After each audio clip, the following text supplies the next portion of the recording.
I'm Cape Joel, and this is Comic Smack, your weekly, daily, all the time, anytime comic show where I give you your fix of everything you need to know from the world of comic books and superheroes. And on today's show, we are taking a closer look at Avengers issue number 690. Now that the threat of no surrender has passed, it's time for our heroes to put the pieces back together. What'll happen next? Well, let's hop on in and find out. So then, as we join the comic, Jarvis, the Avengers' beloved butler, is just getting out of the hospital. Here's hoping someone rich on the team managed to field his medical bills. I'm sure they were substantial. Everyone is super happy to see the butler, and they're even more stoked to be alive. They've all come together to try and repair the damage to the Avengers' mansion. Jarvis opines on how this isn't the first time he's seen his beloved building destroyed. In fact, it probably won't even be the last time. Luckily, Johnny Storm has money, by which I mean he inherited money from Reed Richards, and he vows to help build the mansion bigger and better than ever before. And I mean, really, the fact that a Fantastic Four member is rebuilding the Avengers' mansion, ooh, that's gotta be a reference to Marvel's shifting attitudes towards the first family in general.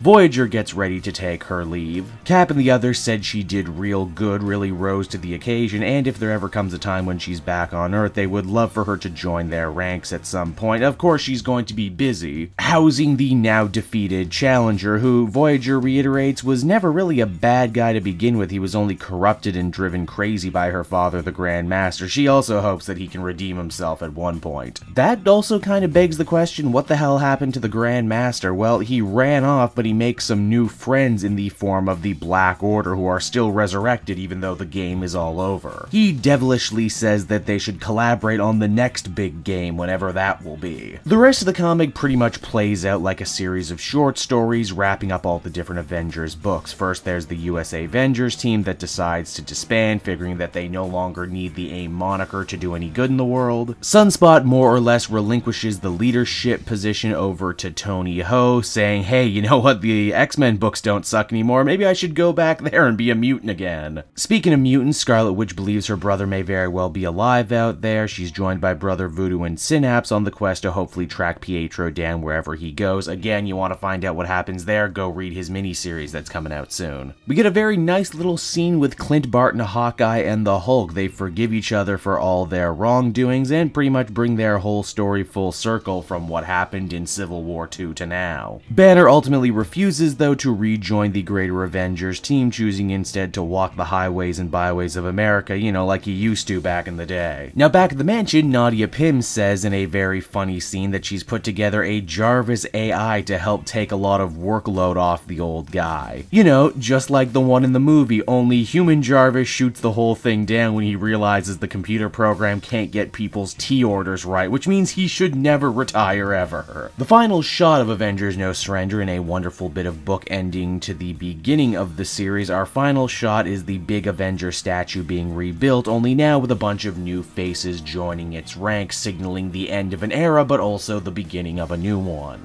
So that was Avengers number 690, everybody, the final issue of Avengers No Surrender, and overall a nice little feel-good conclusion to this 16-part storyline. Mostly it was a lot of wrapping up for loose ends, explaining why certain teams are going their separate ways, but I think it works really well and also does a good job getting you excited and hyped for the new books that are coming out in Marvel Fresh Start. If I was to compare it to anything, this series, and especially this final issue, felt a lot like a DC Rebirth type of story. Hey, here's a bunch of familiar faces, familiar locales, as well as some subtle and not so subtle hints about the writing team being, hey, we know you like mutants and we know you like the Fantastic Four. We promise we're not going to sideline them anymore. We promise they're going to be important. If I was to get critical, and honestly this part of the video, that's what I do, I would say the previous ending in the last issue worked just as well, but hey, you know what, if you couldn't get enough, this won't waste your time or money either. Overall, I'd give this a 7 out of 10. No Surrender was a really good time, and I feel we're going to be talking about this story for a while to come. So that's the video. I hope you enjoyed it, and as always, be sure to take a closer look at some of these other projects I've been working on. Then you can follow me on Twitter and Facebook at Cape Joel, so you always know what I'm up to next. And hey, if you like what I do and are feeling in a supportive mood, please check out my Patreon link down in the description. Patrons get exclusive access to videos and content before anyone else, and you can do so for as little as $1 a month. So until next time, everyone, this has been Cape Joel. Thank you so much for watching, and I'll see you all again later.